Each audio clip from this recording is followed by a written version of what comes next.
Surprise! There's a part 3, which is really no surprise at all because with Kenzie Evans, it is just so much fun.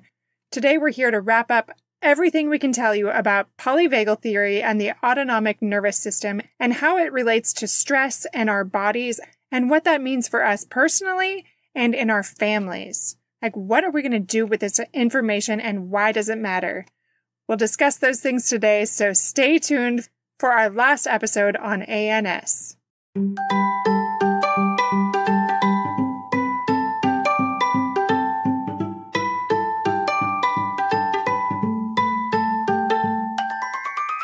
Hey parents, welcome to Fulfillment Therapy. Do you want to raise your kids better and have a stronger marriage?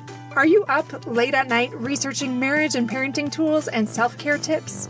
Do you start each day hoping for deeper connections and less chaos, but it ends with family arguments and going 12 different directions again? My name's Kendra, wife, mom, therapist, and growth enthusiast. It wasn't until I discovered how to fulfill my unmet needs that I was finally able to show up as my best self, as a spouse and parent. I realized that by meeting my needs, I could more fully meet the needs of my family with more energy and less resentment. In this podcast, I teach parents skills like boundary setting, prioritizing personal needs, communication, and claiming ownership. Just like my clients, you'll be shocked by the improvement in your marriage, parenting, and personal life when you focus on fulfilling your important, unmet needs. Ready to prioritize yourself so you can quit mentally throat punching people? Then grab those earbuds and head outside, and let's rock and talk.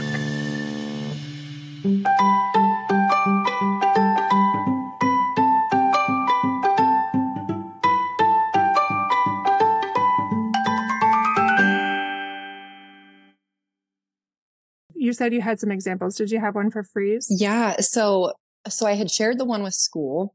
This can also look like after, like you were saying, you can go through the various rungs, right? You've got the feeling of safety and security at the top, and then you've got the fight and flight in the middle, and then the freeze at the bottom. And I want to say that there's a fourth one that people have been bringing out called fawn. Yeah, and that's kind of in between your flight mode and freeze mode.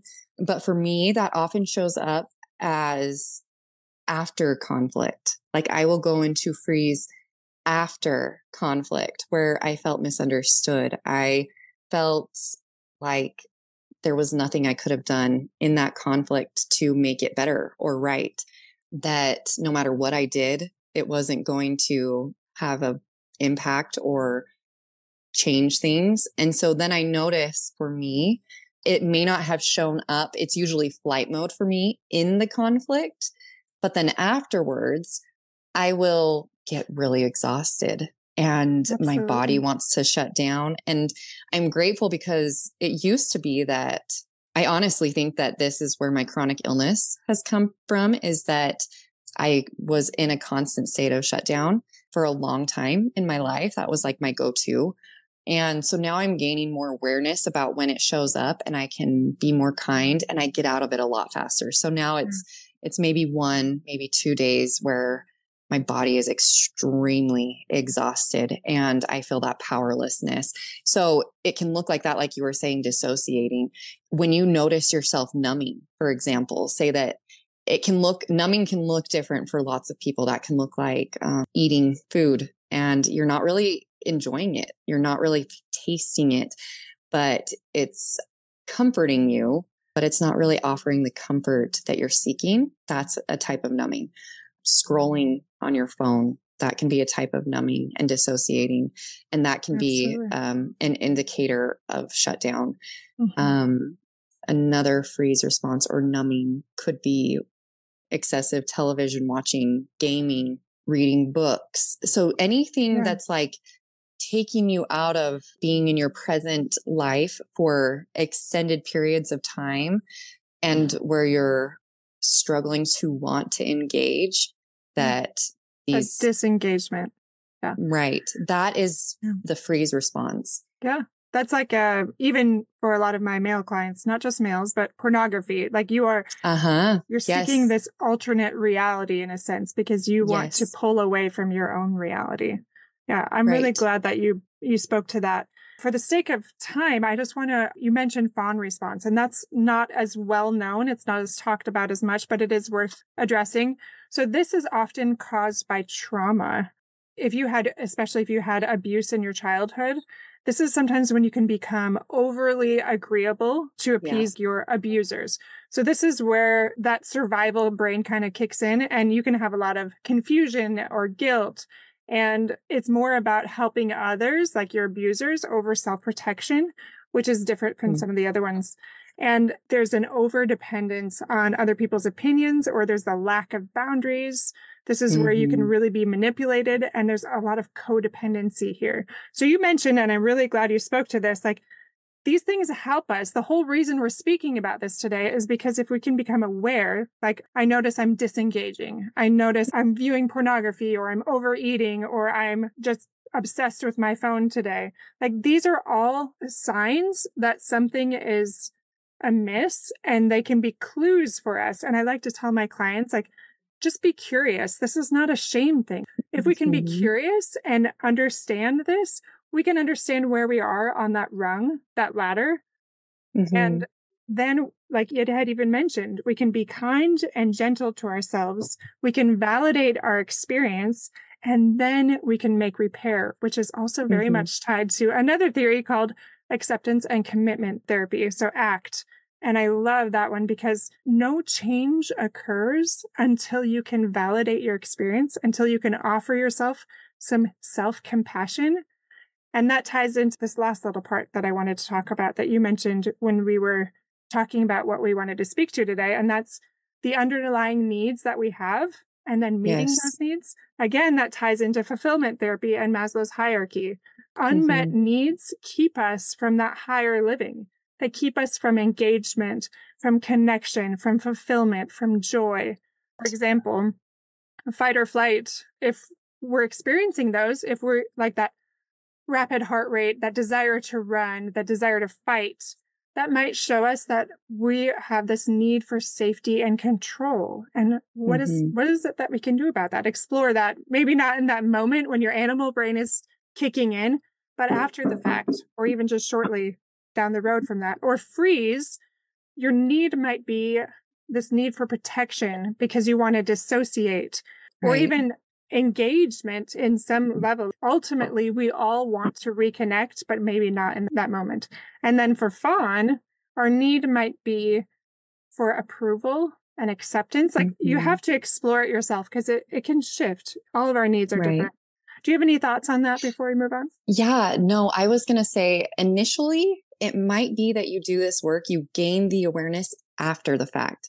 Because a lot of times in the moment when you're first doing this, it's too much to expect this of yourself. And so for me, a lot of times it was pondering on conflicts that I had had and what was going on, not in a way of like, again, not to shame myself, but just to gain awareness. What were the body sensations that I was feeling? What were the emotions that I was feeling? And not to take them and be like, oh my gosh, you're right. I can't do this. I can't. It's no, what was going on? I just want to be aware of what happened. Okay. I was thinking this, I was feeling this, and my body was feeling this. Oh, okay. I was going into freeze mode. And why was that happening? And working through it after the fact, like you said, like allowing yourself that space to really work through it when you feel safe, when you feel more regulated, I think will help you to gain the awareness. And the more that you practice that, the more you're creating these new patterns in your mind. You'll be able to start noticing it actually in the moment. And then you'll be able to start practicing in the moment. So that was one thing I wanted to point out, is that don't worry about having to know this information right now in those conflicts, but to practice afterwards. It's just as helpful. It's just as useful doing it after the fact.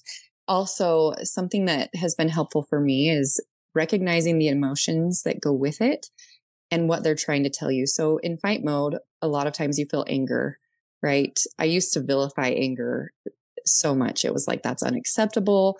It's not okay. Especially like in my religious upbringing, it was anger is evil. Right. But I started seeing examples of anger from a protective standpoint. And I was like, wait a minute. No, anger is only bad when we are using it to harm other people. Mm-hmm. So if you're feeling anger because someone has crossed a boundary, because someone has harmed you, it's not a bad sign. What is it trying to tell you? It is unacceptable for someone to treat me this way. It is unacceptable for someone to say this to me. It's unacceptable, right? It's teaching you about what is okay and what isn't okay in your life. So using these emotions, using these things to teach you rather than vilifying that they're showing up. Oh, I love that. Just with anger, I love how you said that. Anger it's a teacher and it's also a clue. Like it helps us, again, when we're getting curious and exploring. And same thing, I misunderstood anger forever. And I'm so glad that you spoke to that because it's what's going to help us be more self-aware and teach us what's acceptable and what's not and stand up for ourselves, essentially. So thank you for sharing that. But what were you going to say?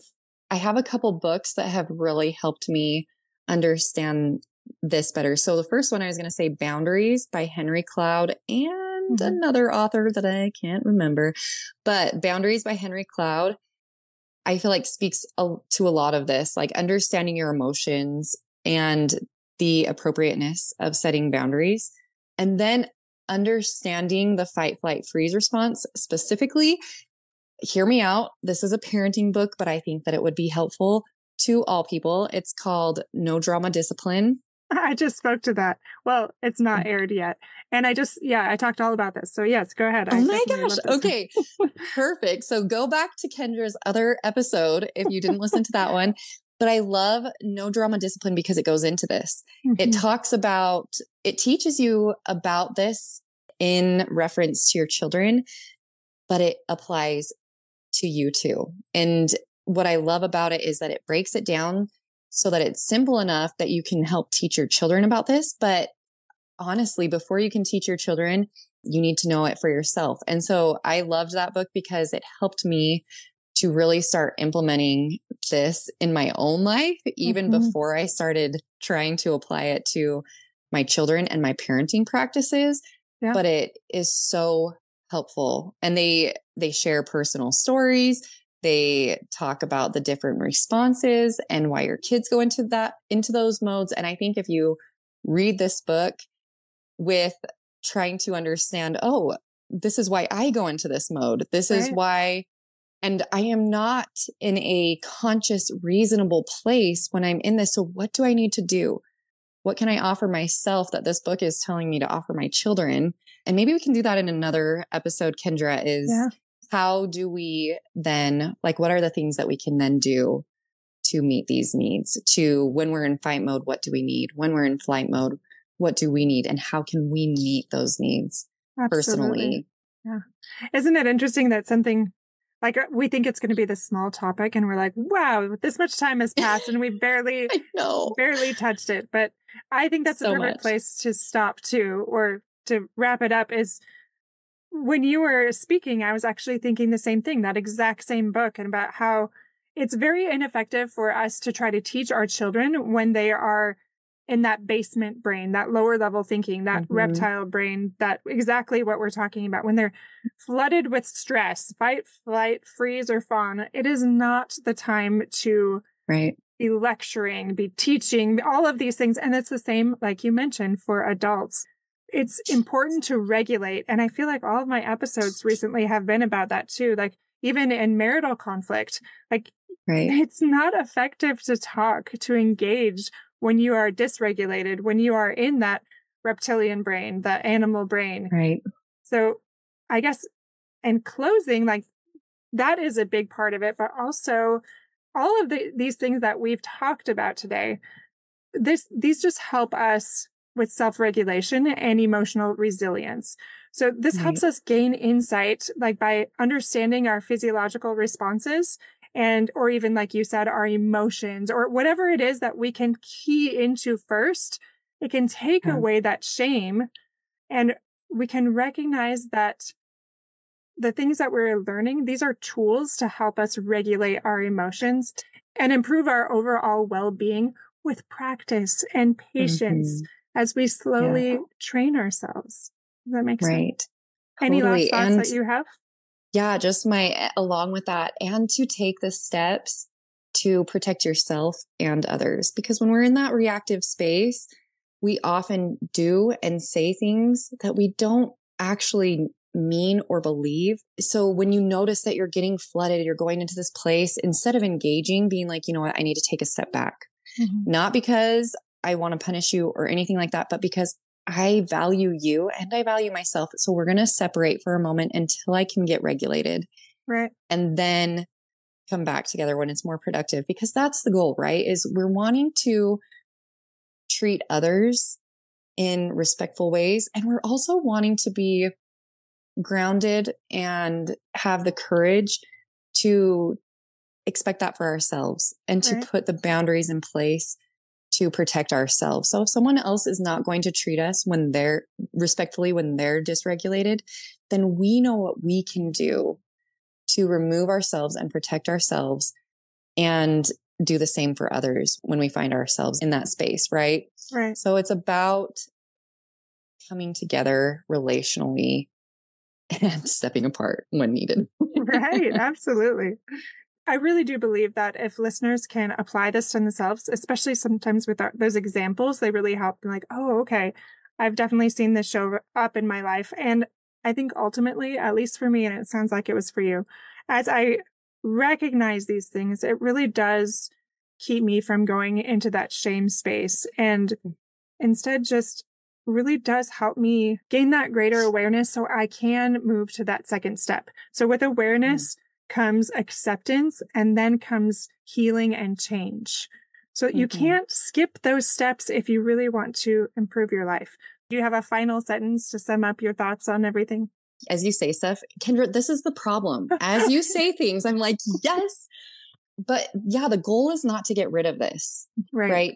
It is an automatic response. It's going to be with you your entire life. That is the point, is to gain awareness so that we show up better the way that we want to. And it just makes me think of the Savior. As I've been doing this work, I feel like he has been my example, because you look at him and he still experienced these things. Like I go to the Garden of Gethsemane, right? And in that space, he is perfect. And he didn't avoid the autonomic nervous system responses. He's there and he is praying to his Father and saying, please remove this cup from me, right? He is trying to flee this experience. Please take this from me. His automatic response shows up, but then because he is perfectly aware, he brings it to consciousness and he says, but not my will, but thine be done. Right? That is the work that we're wanting to do, is not get rid of this, but to gain awareness enough that we can say, okay, I'm aware that this is happening. I can turn to outside sources to help guide me in these moments of flooding and dysregulation. And I just think he is the perfect example of that. And so not trying to get rid of it, but trying to gain awareness of it, like you were saying. With that, you're absolutely correct. Not so much changing it, but there is that part that you mentioned earlier in the show about once you're able to validate your experience, once you're able to regulate those emotions, then that step of making repair. It is changing and improving in those things, but it's not changing what is inevitable, which are these different stages, right? This is always going to happen to us, and recognizing that's part of the human experience. But what do we do with that information? I love your insight. I love the things that you bring. Thank you for coming on the show today. And I just can't wait till the next one. So I don't know what the topic will be, but it's going to be amazing again. Surprise! Like it always is. I wish we just had this little chat feature where people just say, talk on this, talk on this. We probably will in the future, but anyway. In the future. Well, thank you, my friend. It was a pleasure, and we will see you back here very soon. Kendra, thank you so much. Always a pleasure. You're the best.